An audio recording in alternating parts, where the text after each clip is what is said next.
But I'm not even gonna yap, bro. I'm just gonna get into it. The most credible cases of broken reality. I don't really know what this means, so yeah, we'll see, bro. Today, I'm going to tell you two stories. The first story is about this woman in China who goes on a hike into this beautiful forest, and it quickly spirals into a complete nightmare. And the second story is about this small village in Taiwan where this very strange event happens. And it spooks the villagers so badly that the Taiwanese government actually investigated. And what they discovered defies any logical explanation. But before we get into those But it's stories, funny though, because I have never heard of any of these things, bro. So whatever this groundbreaking broken reality shit is, they don't cover that shit on the news, like, ever. This seems interesting. By the way, Sneaky, are you on break? Like, what's going on, bro? Or are you on the bus or something? Like, what's the situation? How long can you stick around for? Oh, okay, so you're good then. Alright, well, nice. Let me just, okay, there we go. if you're a fan of the strange, dark, and mysterious delivered in story format, then you've come to the right place because that's all we do, and we upload once a week. So, if that's of interest to you, on the like button's birthday, offer to bring the cake.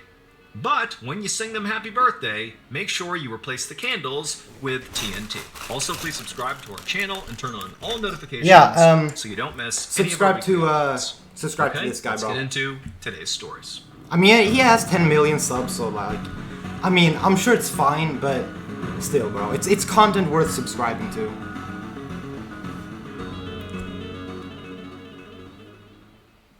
Early on the morning of February 16th, 2020, a 39-year-old woman named Faye stepped out of a convenience store in a small village in China. She was wearing a bright red distinctive coat, and in her hands were a whole bunch of snacks that she had just purchased. So Faye had lived in this village her whole life. She was a very simple person, and she had a really specific daily schedule that she basically always adhered to. And it was, she would get up early, she would throw on her jacket, and she would head out to this convenience store, get some snacks, and then she would either go back home where she lived with her husband, or she would go to her parents' house or her sister's house to pay them a visit. And that was basically what she did every single day. And so this day had started exactly the same as every other day, and after she left the store and she began eating some snacks and, thinking about where she was going to go next, whether it was her house or a relative's house, she's walking down this road when suddenly she hears people calling out to her. And so she stops and she turns, and there are these 5 people that are clustered together standing at the top of this trailhead. So Faye's village was home to this beautiful hiking trail that started right where these people were standing. The trail went up this mountainside and up into this huge forest where there were all these ponds and waterfalls. I mean, it was strikingly beautiful. And that area, the forest with all the ponds, was called the 18 Ponds of the Dragon King. It was called that because there were literally 18 ponds sort of scattered throughout this forest, and then also the village where Faye lived that was right up against it, well, it meant Dragon King in Chinese. But even though Faye had grown up here, she had never once gone on that hiking trail. She had heard about it, and loads of her friends and family had all been up there and talked about its striking beauty, but Faye, she had always stayed away. But there was actually a pretty good reason for that. So Faye, when she was younger, she had this tumor. And in order to get rid of it, she had to take all this medication that was pretty physically harmful and left her with some pretty serious long-term effects. And even though Bro, imagine having a tumor, though. Like, that's probably one of the most horrific things I've ever heard. Do I even wanna... Can I even show that on, like, stream? What a real-life tumor looks like? I'm not even taking the risk, but... Like, imagine just having, like, a brain tumor or just, like, a tumor anywhere on your body. That's fucking... horrific. Anyways, I mean, that really has nothing to do with this, but... Wouldn't want that, the tumor, did go away and she recovered, that process of recovering and taking all those medications and going to the doctor, it sort of instilled in her this mentality that she was frail and delicate and that she shouldn't take any chances and risk getting hurt. And so she really never did anything that was even remotely risky or even perceived to be risky. That makes sense. Like, for example, hiking up into the mountains. That makes total too risky sense for her, and so she avoided it. And instead, she kind of developed this really simple, safe daily routine of getting snacks and visiting family, and that's all she ever did. That makes And so while much in some ways sense. this did, keep Faye safe, it also made her very isolated and lonely. She didn't really have any friends or do anything. She was just kind of stuck in her ways. And so Faye is on this road, and these villagers, these 5 villagers over at the trailhead, have just deliberately called to her by name. They're saying, "Hey, Faye, over here." And Faye's turned, and she's looking at them, and they're clearly getting ready to go hike up into the 18 ponds of the Dragon King. And they tell her, "Hey, come with us, come hiking with us, come check it out." And for Faye, this was so unusual. This was not even remotely how her life went. That there was something in her that for a second just felt really excited. I mean, she did sort of rely on her schedule and her discipline of doing the same thing every day. It kept her safe. But this sudden invitation from these people, these villagers, it just felt like, why not? Why not do something different for once? And she's also thinking, how dangerous can it be? I'm with other people. They seem really confident. This seems really random. Maybe this is a good idea. Okay, so I'm assuming this is a small Chinese village. Everybody knows each other or something like that. But, I mean, why would they, know her or call her out? It seems very weird. Me personally, if I was an isolated person, which I am, and that happened to me, I would be hella suspicious, bro. I wouldn't want to go with people I don't know. I don't know if she knows them, but it seems like she doesn't. Seems like she's isolated. Fuck, man, that's even more scary. Idea. Maybe I'll just go with them. What the heck? See what happens. And so Faye. See what happens? Bro, I wouldn't be so much afraid of, the trail itself. I would just be afraid of what these people would do to me. Because what do you mean I'm supposed to come with you? Hell no, I'm not doing that shit. Found herself just sort of drifting over to these very friendly 5 people and saying, "You know what? What the heck? Yeah, I'll come with you. I've never been up there. I'm sure it's great. Let's go." Yeah, and so sure, enough, all right. Faye and her newfound 5 friends from the village, they begin hiking up this trail. And over the next couple of hours, Faye is seeing a beautiful landscape that she was so close to her whole life that now she's seeing for the first time. And it's revelatory. She can't believe that she's lived this close to this majesty for so long and she's never seen it. This was a life-changing experience for her. And so her mood is just so good, and these 5 people are so wonderful, and they're all... If I predict this right, there was no villagers and she just had schizophrenia from the tumor. Sneaky, did you just spoil the entire video? Sneaky, have you seen this before? Oh wait, no, okay, no, okay. Wait, if I predict this right, okay. Damn, bro, that prediction was so specific, I got scared for a second. But the thing is, Sneaky, you're pretty good at predictions. It feels like maybe it doesn't matter. Maybe you've spoiled it anyway. There was no villagers and she just had schizophrenia from the tumor. They didn't say it was a brain tumor, but then again, this guy, I know that he gatekeeps a lot of information. He doesn't tell us what we need to know for it to be more interesting. So he just said tumor. But, I've only heard of brain tumors. I haven't really heard of any other tumors. So, yeah, that's possible, I guess. Especially since she's isolated and doesn't have any, friends. Yeah, no, that is possible. Don't tell me you're fucking right, bro. Don't tell me you're fucking right. Chattering and talking about their lives, and Faye's opening up about hers and her health scares and all these different things, and eventually they make their way into this forest, which is really dense. But then again, it does say the most credible cases of broken reality. Having schizophrenia isn't really broken reality, right? That doesn't count because it's not really broken reality. It's not really broken reality. It's just broken reality for the person that has schizophrenia. So I feel like it might be something different. But I think what this means is that he's trying to prove that something weird is going on, something genuinely paranormal.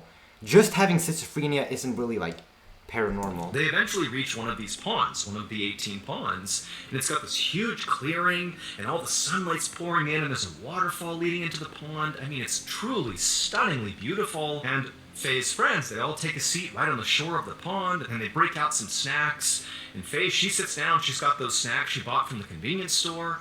and they basically have a picnic right on the shore. And for Faye, it was like this was the most amazing day, potentially, of her whole life. She had broken out of her comfort zone, she had met these wonderful... You can also tell by the way he's telling the story, he's leaving a lot of shit out.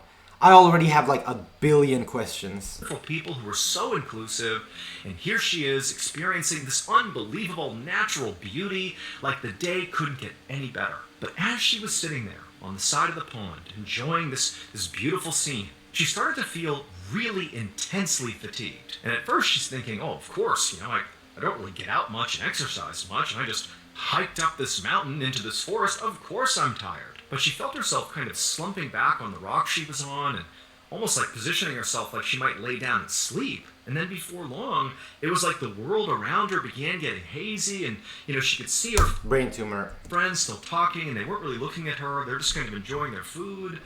And then it was like Faye just could not keep her eyes open, and she put her head... No, she got poisoned! No, wait. She might have gotten poisoned. How does this have anything to do with broken reality? Okay, so there are very many possibilities here. Either one, her brain tumor is somehow connected to this. I don't really know how a brain tumor works. Maybe it's fucking her up. Maybe it's making her sleep. Two, she got poisoned. Maybe by some kind of sleep poison in the snacks that she ate with the people, in which case the people poisoned her. Or three, she's just fatigued from going up the mountain, and therefore she genuinely, she's like, she isn't used to being outside and walking up trails, so she just passes out from that. There are many options, but also a lot of context left out. Head down, closed her eyes, and she fell asleep. When Faye woke up again, she was still laying in that same spot. And the people are gone. But now, it was dark. And also, her 5 friends were gone. She was all alone, next to this pond in the middle... That is so fucking scary, bro. ...of this forest. And for Faye, it was like immediately this jolt of panic rocketed through her. She starts looking around for these, friends of hers. They've got to be here somewhere. They wouldn't just abandon her. Exactly. So, once again, many options here. Those friends could be just pieces of shit that genuinely just abandoned her. So yes, that is a possibility. 2, it's like Sneaky says. They don't even have to be fucking real. They don't have to be, right? And then, what's the third option, bro? Like, you see what I mean? Like, there's just a bunch of fucking options. They were so nice. How could this possibly be? But she's looking around, and all she can see is just darkness. I mean, maybe they're trying to kidnap her, bro. Like, the moonlight coming through the clearing over the pond, but when she looked into the tree line, it was just all dark. Because the story just doesn't make sense so far. All she can hear is birds and insects, night sounds. And remember, Faye is not somebody who would ever find herself in this position. This is so far out of her comfort zone. Alone at night in this forest, in this austere environment, suddenly it felt very austere, and she's terrified, and at the same time, her mind starts telling... I feel like I would be super scared, not only because I'm alone in the dark forest, but also because I knew that the people I trusted are gone. So either something happened to them, they died, or they got lost, or they just straight up abandoned me, or they have malicious intent towards me. That's what I think the scariest part is. Like, if I'm alone in the dark forest, yeah, it's scary, but it's like you have to try to think, you have to try to think, okay, realistically what will happen? Not that much, right? Like, I'm probably not going to be eaten by a tiger. There's not really any demons, in the real world. But the fact that they abandoned her, that shit is scary. Oh my gosh, this whole thing was a trap. Those 5 people weren't my friends. They brought me up here. They tricked me. They drugged me. Or maybe they've left and they're going to come back and hurt me. And so exactly, bro. And that's exactly what I've been saying this whole time. She's thinking all of those are possible theories. So he's leaving out a bunch of context, allowing for 7 different theories to take place. So many different things could happen here. Oh, I'm in danger. I have to get out of here. And she turns and she looks at the trail that brought them up here. And all she sees is just this dark tree line. And there's this cut path through the trees that's basically pitch black. And she's thinking, I have to walk through that alone in the middle of the night? She didn't have a light or any... Is there no such thing as stranger danger in China? I don't know, man. It's a little village, so And like, do you think like Chinese parents teach like their kids like, oh, stranger danger, don't follow these suspicious people. 5 friendly people. Yeah, he's leaving out a lot, bro. Something's not right here. Because like for all we know, he could just flip the table and be like, yeah, nothing's real. It's like you say, like she has a brain tumor. Nothing of that ever happened. She was just tweaking. She just went up into the trail.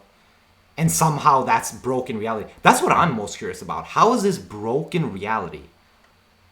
So it's like the title of the video and the story are like separate so far, and the story itself is pretty exciting, which makes this story even better, or makes this video even better. That would help guide her way out of here. But as she's sitting there panicking, she's thinking, I have to go right now, like it's life or death. And so she stands up and immediately she feels really weak on her feet. Like she's super fatigued still, but it's like adrenaline is coursing through her body. She's got to get out of here. And she starts stumbling her way into the tree line. That image is really scary, bro. Where it's super dark, and she's trying to stay on this trail, but she keeps deviating because it's so dark, and she's bumping into trees, and she keeps hearing noises all around her that she's convinced are these 5 people coming back to hurt her, or animals, or she doesn't know what. I mean, she is in full panic mode here, but just for hours, or what felt like hours, she just stumbled through these trails, getting completely disoriented, and finally she comes to the stream, and she just stops, and she's sitting there, and she realizes, the sun is starting to come up. So she kneels down, and she scoops some water into her mouth, and right as the sun comes up across the mountainside, there's enough light that miraculously she realizes she can actually see a path down the side of the mountain that she believes will bring her back to her village. Like, she's gonna get out of here unscathed, presumably, and so she kind of catches her breath. I have a theory. I have a theory, actually. I think... Okay, so if I make sense of everything here, I think... And I don't know, I haven't seen this, but I think what might happen is she makes it back home, alright? And then the village will do this, like, missing peoples kind of thing. Because those 5 people, why would they abandon her, alright? I mean, these 5 people seem very strange. So maybe the broken reality in all of it is that they just disappeared. And that's the broken reality. But then again, like, there are a lot of cases where people just go missing in forests, and people don't call that broken reality, so... Man, I have no idea. She gets another sip from the stream, and then with the help of the sunlight, she navigated her way to this trail that she could see, and down the mountain she went. And as she was going down this mountain, she looked down towards her village, and she saw clearly there was a big group of people, presumably villagers, out looking for her, that were right down on the trail, sort of like the beginning of the trail. And Faye, she's waving and calling out to them, and a few of the people in the crowd, they're looking up at her, and maybe from the distance they couldn't really tell who she was or what she was doing, but there was some level of recognition, but she couldn't really tell what the reaction of the crowd was. But she had gotten their attention, and Faye's so excited, and down the hill she goes. Suddenly she feels totally rejuvenated because she's going to be okay, and she gets closer to this big crowd of people, and she sees now it's friends, it's family, it's definitely her people. But the looks on their faces are not the looks that Faye is expecting. I mean, she did understand that, clearly I've been out here at least for several hours. They must have organized the search party. They've been worried about me. But here I am. Like, they gotta be relieved now, right? Like, they found me. But no, the looks on all these people's faces were of shock, were of horror. Not really sure what to make of. She's been gone for like a month. Or like years. Or she's gonna be charged for murder. Faye coming down the mountainside. I don't know what's gonna happen, bro. What is this story? It's so weird, bro. And then, when Faye got close enough to the group that she could actually make out individual faces, Faye saw her sister in the crowd. And she waved to her sister and said, "Hey, I'm okay. It's okay. Everything's fine. Like, come on, everything's fine." And Faye's sister kind of broke ranks very hesitantly. And then she finally jogs up to Faye, and the two embrace, and it's this really emotional moment. And Faye's sister says to Faye, "Where have you been?" And Faye kind of steps back. Yeah, it's what I thought. She's been gone for like more than a survivable amount of time. From her and says, "Oh, That's kind of a boring like conclusion to everything, though. But But I do wonder what happened to the other people. Yesterday or a few hours ago, I don't know. I kind of lost track of time, but I think it was yesterday. I saw these 5 people and kind of made our way into the mountains. I don't know. I shouldn't have done it, but I fell asleep and here I am. I'm so sorry if I scared you, but I'm okay. But Faye's sister, it's like she was hearing what Faye was saying, but couldn't process it. And eventually, her sister kind of stepped back and looked at Faye and just said, "That can't be true. You've been gone for 17 days." Faye didn't really Okay. I thought it was about to say 17 years. I was like, no fucking shot, bro. time to appreciate what she had just been told. Nor did the group really have time to appreciate that Faye apparently has shown back up again. Because pretty much immediately, Faye was rushed to the hospital where doctors discovered she had lost 60 pounds. She was horribly malnourished and dehydrated. They didn't understand how she was still alive. And while Faye is being treated, she began to hear what had happened over the past 17 days she had been gone. They had security footage that showed when Faye went into the woods because she had on that bright red distinctive coat. They caught her walking into the forest. There she goes. So they knew she was up in the 7.5-mile stretch, which is this, 18 Ponds of the Dragon King. It's a distinctive 7.5-mile plot. They knew she had to be up there. And also because this was around the time of COVID, there were really strict checkpoints of all the other villages in the area. So anybody going in and out of these villages, they'd be documented. And they knew Faye had not gone into any of the surrounding villages. So she had to be in the 18 Ponds of the Dragon King, that 7.5-mile stretch. But despite launching a huge search party into that 7.5-mile stretch to go look for her, and also firing off fireworks left and right to try to get her attention, not only did nobody find any trace of Faye, but Faye would also say, "I never heard fireworks, I never heard or saw any searchers." From her perspective, it literally... Okay, so I kind of want him to finish the story, but alright, so she's missing for such a long time. Realistically, by all the context that I've been given, she probably got poisoned by some weird-ass poison that can keep you alive for 17 days and knocked out for 17 days. And the investigators just didn't find her. But that's very boring, right? It's a very boring and realistic conclusion. It felt like she had just fallen asleep for a few hours and woken up, and here she was. Not 17 days. But eventually, Faye would actually go into detail about the specifics of what she remembered about this ordeal. Namely, she would talk about those 5 people, her new friends, who sort of encouraged her to go up into the 18 Ponds of the Dragon. Yeah, what happened to them? And she remembered their names, what they looked like. She remembered discussions she had with them. And she painted them as wonderful people, but it's like she just woke up and they were gone. And so she thought, maybe they had tricked her and, maybe they drugged her and that's why she can't remember this stuff. Or she didn't know what, but she couldn't reconcile the fact that they seemed like such nice people, but must have had something to do with what's happened here. But after Faye said that, her family, they kind of looked at each other like, "Faye, those can't be the 5 people you were with." And Faye's like, "Why?" And they're like, "Because the 5 people you named and described, they've been dead for a long time." Now, Faye was incredulous, but That image actually sent a shiver through my body, bro. I don't know what it was, bro, but it's just this image looks so fucking scary for some reason. when they reviewed the security footage that showed Faye clearly in her bright red distinctive coat walking up the trail into the 18 Ponds, there was nobody else with her. Those 5 people, they're... Bro, is that a fucking brain tumor?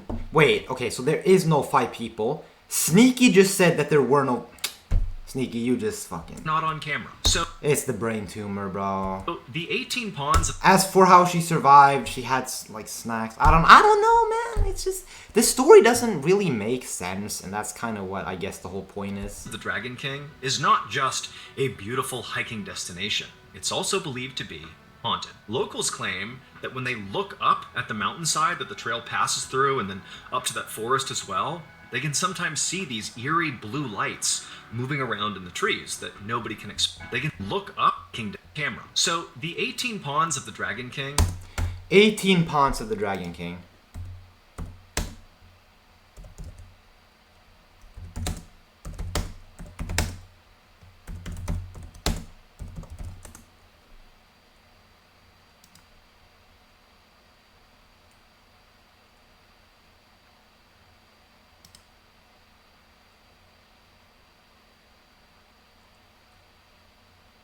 Yeah, whatever, bro. I don't want to do research into this shit.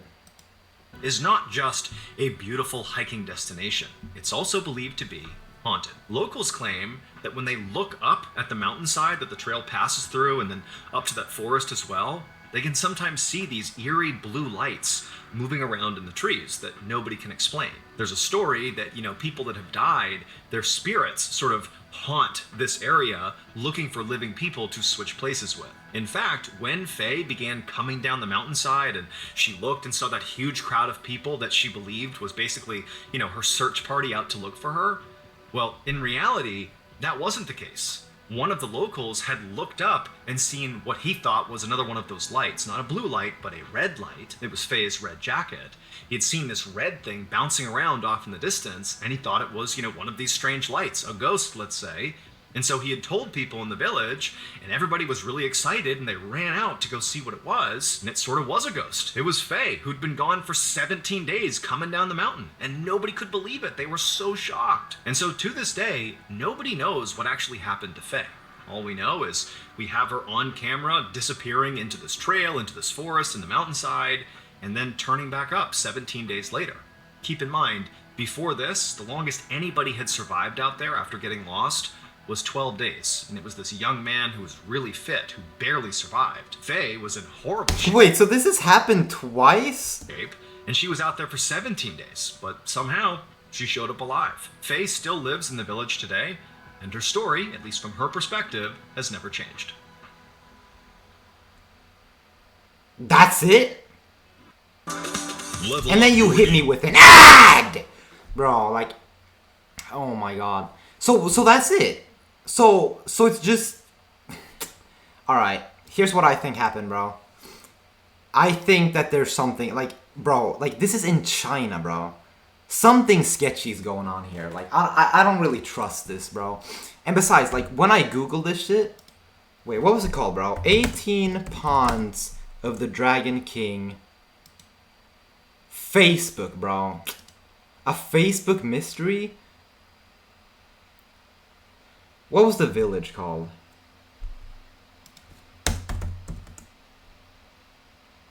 Yeah, see, like, like, there is almost no information about it. I mean, and like, they didn't say anything about a brain tumor either, so I'm guessing that's not the case either. So then it's like, what, like, okay, like, what? That's a shame, like.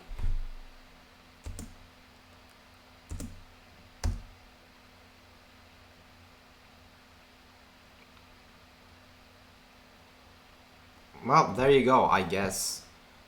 I mean, I can't explain how someone survives for 17 days in a forest, like, just just blacked out, like, I don't know, man. And, like, they said there was CCTV footage. I don't know, man. It's just probably one of these weird coincidence thingies, man. I mean, for all we know, she could have lied, and, like, she actually did, like, she had food with her, she just ate it, and then she just lied for some reason. Or she has memory loss. Like, there is still options for, like, or explanations for it, but I wouldn't call that broken reality. Like, I can see holes through it. In this video, and for allowing me to talk about therapy and how it helped get me to where I am today. When I got out of the military in 2017, that was arguably one of the hardest times in my entire life.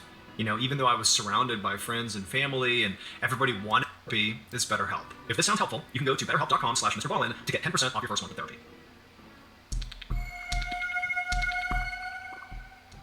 One morning in the spring of 1959, a middle-aged civil engineer named Wu Chiu biked through his rural town in Taiwan. He was on his way home from work, and normally he sort of enjoyed this bike ride home. He would take his time and look at the beautiful temple and all the marketplaces, but today he was not looking at the scenery. He was in a huge rush because he had gotten word that his wife had become horribly sick. And so Wu is pedaling as fast as he possibly can, trying to get home to his wife to help her and take care of her.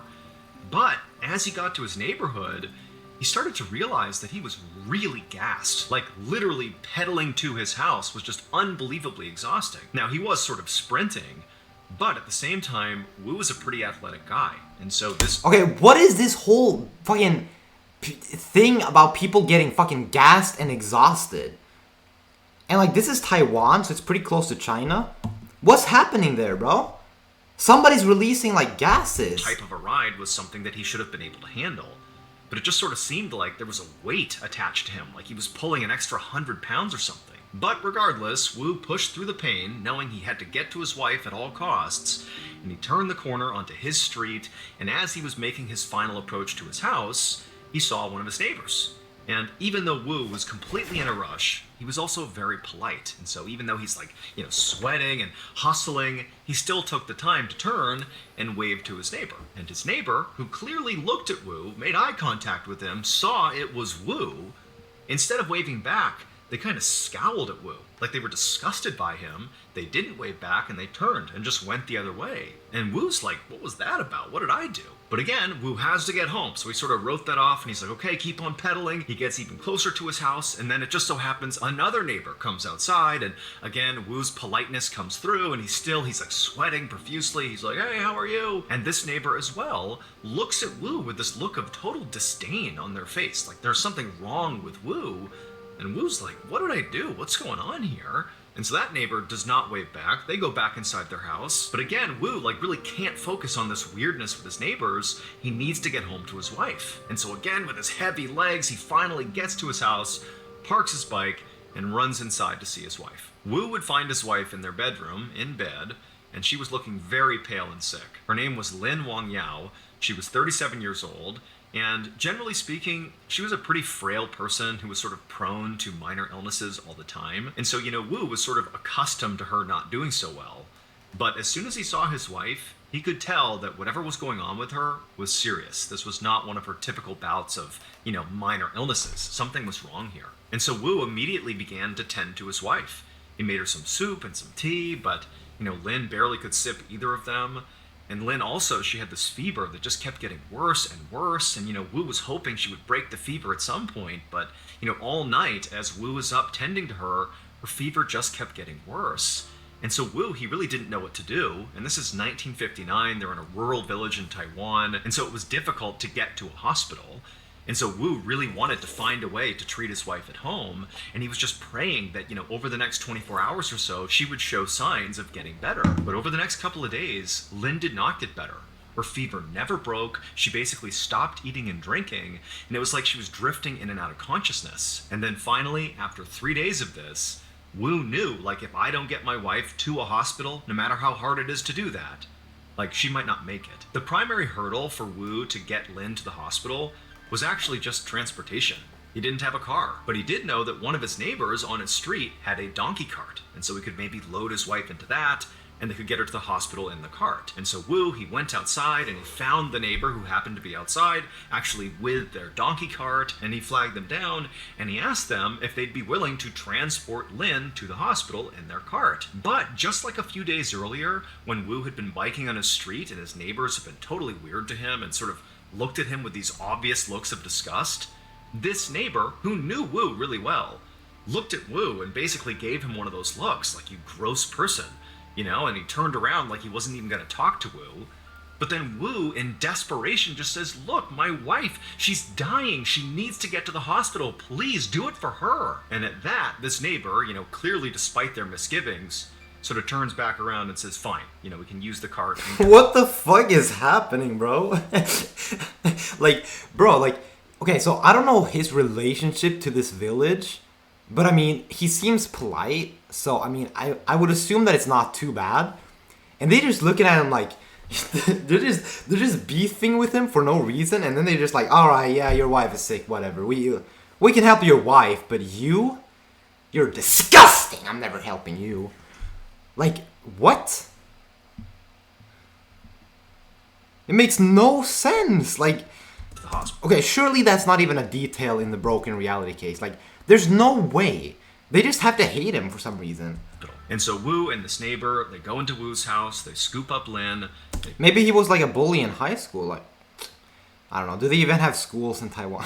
Put her on the cart, and it takes several hours, but they do eventually get her to the hospital, and by the time they're there, Wait, but for real though, maybe he did do something. Maybe he did do something to them. See, like, there's no way for me to know this, so I'm just going off of assumptions. But it is possible. It is very possible, especially, since there's no context to anything really, so. Lynn is basically unconscious. They rush her inside, and the doctors and nurses, they try to do everything they can to stabilize Lynn. But as soon as I don't want to guess something. It's maybe for the best. I mean, you were kind of right about the first one. If I predict this right, there was no villagers, and she just has schizophrenia from the tumor. But you were wrong about the tumor, so I don't know, man. Bro, why is my chat scrolling upwards? she was admitted, it was like her condition only got worse and worse. And that night, she slipped into a coma, and then she died. Wu was devastated. He and the neighbor took Lynn's body, put it back on the donkey cart, and brought it back. Wu was worse and worse. And that night, but as soon as she was admitted... Why is my chat scrolling upwards? The fuck is wrong with my chat, bro? Okay, I think I fixed it. It was like her condition only got worse and worse. And But it's still doing it. Okay, I guess whatever. I guess whatever. I guess I can fix it. that night, she slipped into a coma, and then she died. Wu was devastated. R.I.P. He and the neighbor took Lynn's body, put it back on the donkey cart, and brought it back to their town.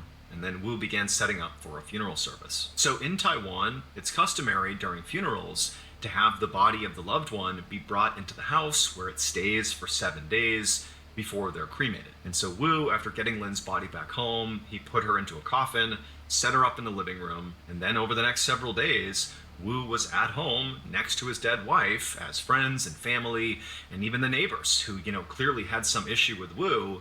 They all came in to pay their respects. And while this was happening, Wu, who was already devastated at the loss of his wife, as he would listen to people come in and pray over the body and sort of talk to the body as if she was still alive and talk about how wonderful she was, it really hit Wu hard because it was like he was suddenly realizing how different his life was going to be without his wife. Lynn was a very simple woman. She was illiterate, she really didn't travel, and she was very introverted and quiet, but she was a wonderful wife. She took care of Wu. She cared about him deeply. She was a wonderful cook. And just generally, she made people around her feel safe and happy. And so, Wu, it's like he just found himself over and over having these fits of just crying. Like he can't believe that Lynn is now gone. But on the third day after Lynn had passed away, so now we're about halfway through this funeral service, which takes about a week, Wu was in his living room dealing with this overwhelming sadness about losing his wife, and there's this procession of people coming in and out of the house. And as Wu was sitting there, there was sort of a cadence and a rhythm to how the days were going. But at some point, it was like everybody in the room just suddenly went completely silent, and then people began to gasp. And Wu, he was sort of head down, dealing with his sadness. Gotta go now. I'll see you, Sneaky. Thanks for tuning in. And he sort of noticed the change in the room, and he heard people gasping, and he looked up, and he noticed a few of the mourners. They weren't just gasping, they were open-mouthed and horrified, and they were looking at the casket. And so Wu went from the mourners, and he looks over at the casket. She's alive. She came back alive, and based on that alone, I'm assuming that that the doctors made like a wrong, like they said she was dead, and then she really wasn't, like. And there, in this open casket, is Lynn, except now she's sitting upright, looking around the room. Clearly. Yeah, guys, this is not a real photo, by the way. It says up here it's not a real photo.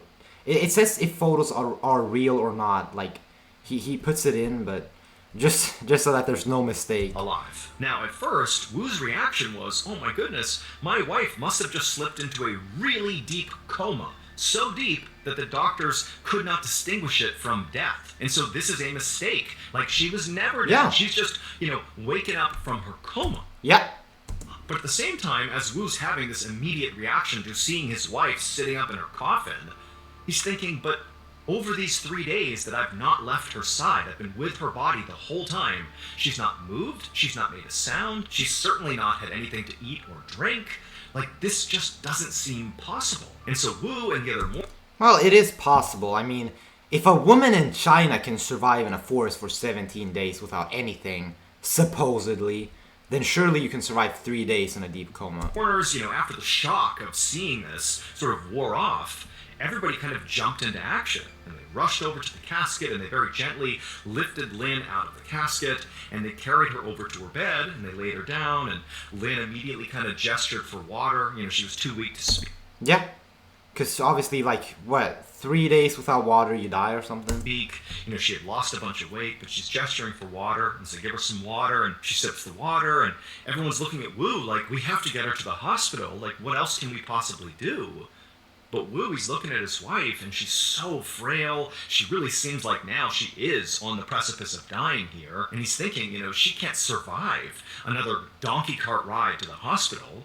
And so we have to keep her here and hope that she, recovers enough that maybe in a day or two we could bring her to the hospital, but certainly not now. And so over the next couple of hours, Wu, along with some friends and family, just stayed by Lynn's bedside, constantly checking on her, making sure she really was alive. And, she was, albeit, very subdued, but she continued to drink water and had a little food. And amazingly, over the span of only a few hours, Lynn went from basically literally being dead to actually seeming to get a whole lot better. In fact, to the point where, Lynn was actually sitting up, actually seeming to get a whole lot better. In fact, we literally... Bro, what does it say? Not a real photo. Okay, so this is not a real photo of them. Being dead to actually seeming to get a whole lot better. In fact, to the point where, Lynn was actually sitting up in bed and, stretching and moving around as if she was completely fine. In fact, in Wu's opinion, it almost seemed like within a few hours, she was actually physically almost better off than she was normally when she was alive. Like, it was a miracle how quickly she was recovering. And so by that night, when Lynn really did seem like she was effectively back to her normal self, the mourners all left and said, okay, well, I guess Lynn's okay. And they left, and then it was just Wu and Lynn. Wu had no idea how to handle any of this. He was just so grateful that his wife was alive, even though, again, none of this made any sense. Like, this is so shocking.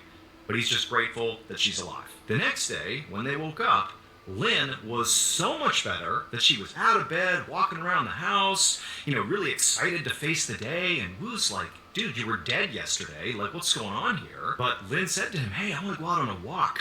You want to go on a walk with me, go to the temple? And Wu, he's looking at Lynn, still, unable to comprehend what's happened here. But he's thinking, she does seem like she's in great health right now, and if she wants to go for a walk, great, I'll go with her. And so the two of them went outside, and they began to walk. And as they're walking, Wu, he's a pretty athletic guy, remember? He found himself barely able to keep pace with Lynn, who was speed walking towards the temple. And on top of that, as they're walking, and Wu's gassed as he's trying to keep up with his wife, periodically neighbors would, wave to Lynn and Wu, and for just a brief second they would chat. And as Wu listened to Lynn speak, he began to notice something really strange. That Lynn, maybe he didn't notice it before, but he was definitely noticing it when she was speaking to other people. She just sounded different. Like, her accent was different. It did not sound like his wife. And the weirdness...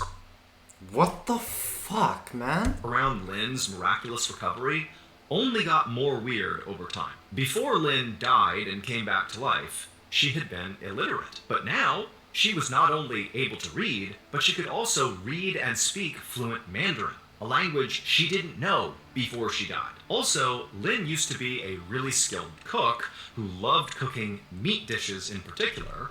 But now that Lynn has recovered, she no longer wanted to eat meat. She said she was a vegetarian and basically stopped cooking. Also, Lynn began speaking with real authority about the professions of accounting and bookkeeping. And then also she advised her husband to quit his job as an engineer and open up a building materials shop in town because there was a real need for it and he'd make real money that way. And believe it or not... What the fuck is this shit, man? Fucking power up, man.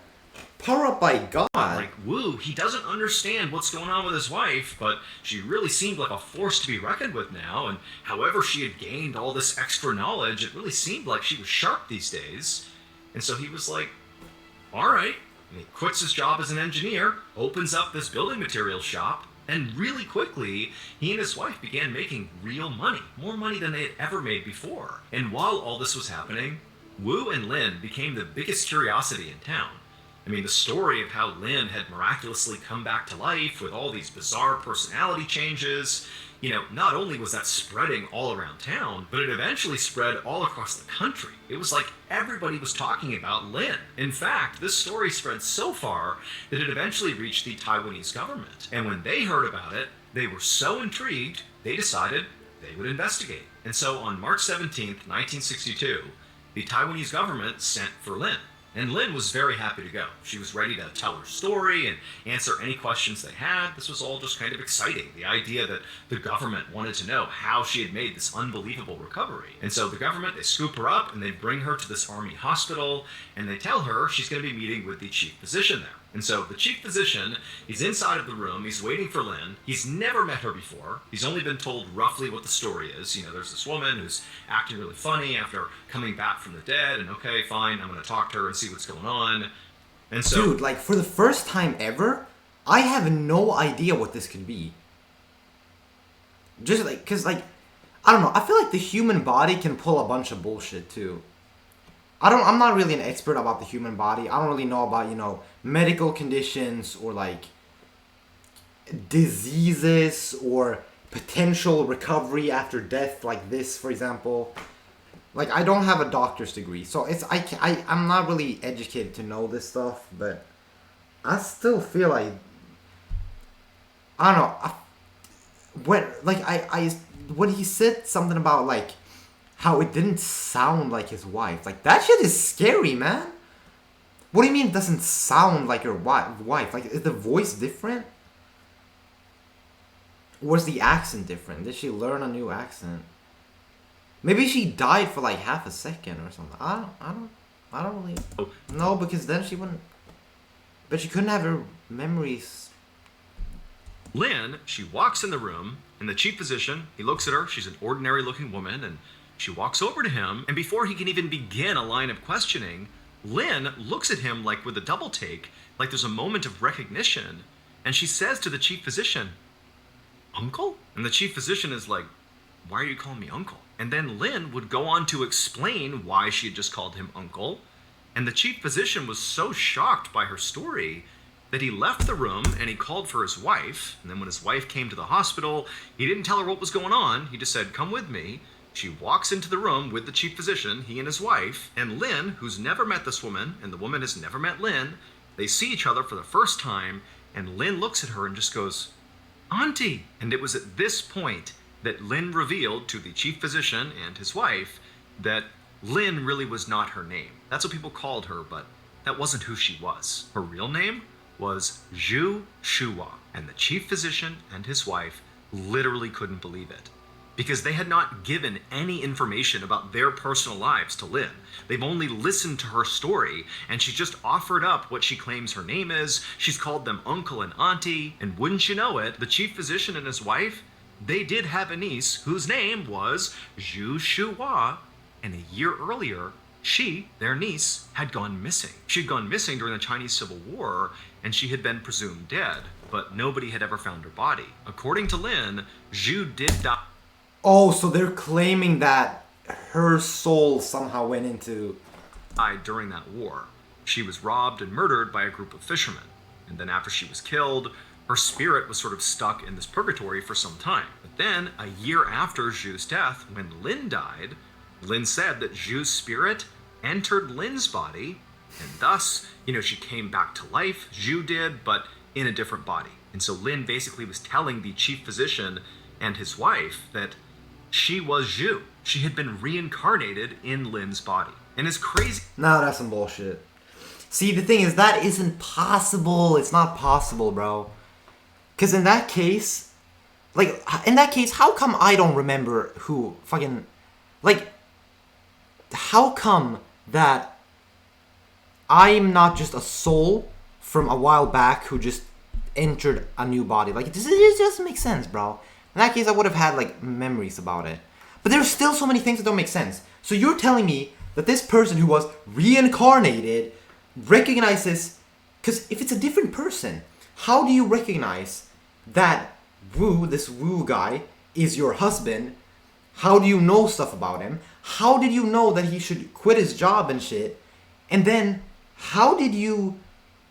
Yeah, see, this is what I mean. It doesn't make any sense. Like... And then once again, like, what is the source of this, right? Like, As this story sounded, the chief physician and his wife couldn't help but notice that as Lynn was speaking, her accent was exactly like Zhu's. Yeah. That's like the thing that makes the most sense. In fact, here. just generally speaking, Lynn was acting exactly like their niece. She really did seem like the reincarnated version of Zhu. And then when they dug deeper and spoke more to Lynn and also her husband Wu, the physician and his wife learned that, Lynn, when she woke up and was reincarnated, suddenly she was a vegetarian, just like Zhu. Suddenly, Lynn was interested in accounting and bookkeeping. Well, that was something that Zhu was interested in. And also, the biggest one was that Lynn had been illiterate, but then she wakes up and suddenly she reads and speaks Mandarin fluently, the language that Zhu read and spoke. And so the chief physician, he couldn't help but start to believe that maybe Lynn was telling the truth here. Maybe this really was his niece's reincarnated spirit. And so, as sort of strange as it was, he told the Taiwanese government that, you know what, there's something weird happening here, and, I can't help but believe that maybe there's some truth to this story. But if we really want to pressure test it, Lynn claims that she knows who killed my niece. Like, she knows who killed her, because now she's Zhu. She said it was this particular group of fishermen. Yo, are they gonna put these guys in interrogation? And they're gonna fucking fold? And actually, Lynn had given the names of these fishermen that apparently robbed and killed Zhu. How would you... Okay, how will you even know the names of those fishermen? If they pull up, alright, and they slide on you, and they pack you up, how do you know their names? It doesn't make sense. That doesn't make sense either. And so the chief physician told the government, why don't we investigate my niece's disappearance as a murder and go talk to those fishermen and see if that holds up. And so that's what the government did. They tracked these fishermen down, but unfortunately only one of them was still alive. But they interviewed this guy, and Lynn would actually say that particular fisherman, he was not one of the aggressors. He was actually the only fisherman in the group who tried to save Zhu, even though obviously she did get killed, but that fisherman had tried to stop what was happening to her. And when the government talked to him, he would say that yes, unfortunately, she was killed, and I did try to stop it, but I just couldn't. Keep in mind, this fisherman had not been given any information. This is entirely like a brand new investigation. He has no idea what they know. But he basically exactly mirrored what Lynn said happened. And so based on this, I don't know, it gets more freaky when, like, the government is involved, bro. they actually closed Zhu Shua's case. It was labeled a disappearance. They changed it to a murder, and they labeled her killers as the fishermen who were deceased at the time. But they were labeled as her killers, and they closed the case, based entirely on, a reincarnated spirit's testimony. And there's one more thing. Back in the beginning of the story, when Wu is hustling home, biking as fast as he can to get to his why were the villagers beefing with him? sick wife, and he has those weird encounters with his neighbors. Well, it would turn out when those neighbors were interviewed, they would say that the reason they gave those looks to Wu, those looks of disgust and disdain, is because, one, they knew Wu was married to Lin, and they were also aware that she was sick in bed. But here comes Wu pedaling up the road, and he's got this woman sitting on the back of his bike that is clearly not his wife. Really, bro?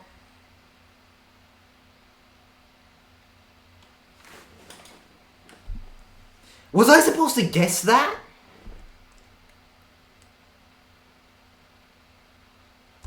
And so everyone's reaction to that is, Wu is having an affair on his poor wife who's sick in bed. What a horrible person. Now, Wu swore there was no woman on his bike, but he would recall that the bike did feel really heavy, like he was pulling extra weight at the end there. What the fuck is this shit, bro? Later, Lin would say that actually Zhu's spirit had come down and hopped on the back of Wu's bike, and it was her basically riding along, hitching a ride up to their house. She was the woman that the neighbors were seeing.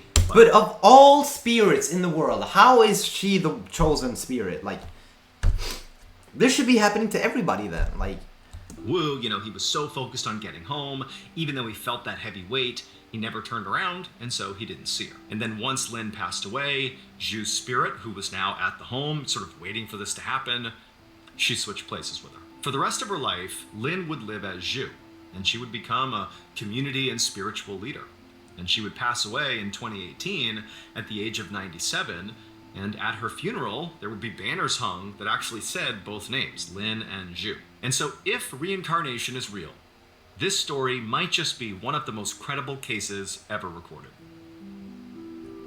That is insane, man. Government too?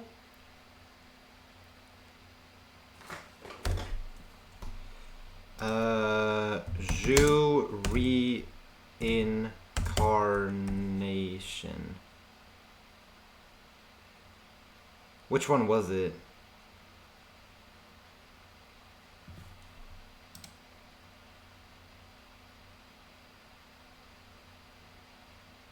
What? No, bro. Like, what was the other name? Lin reincarnation Taiwan.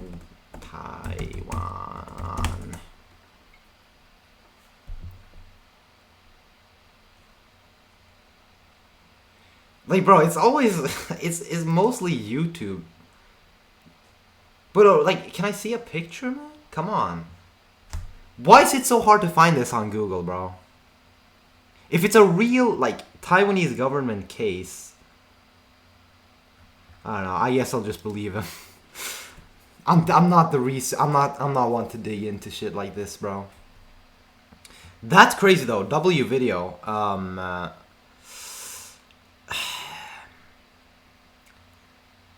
How much of the stream has passed? Almost an hour. I could end stream now, or I could try to watch something else.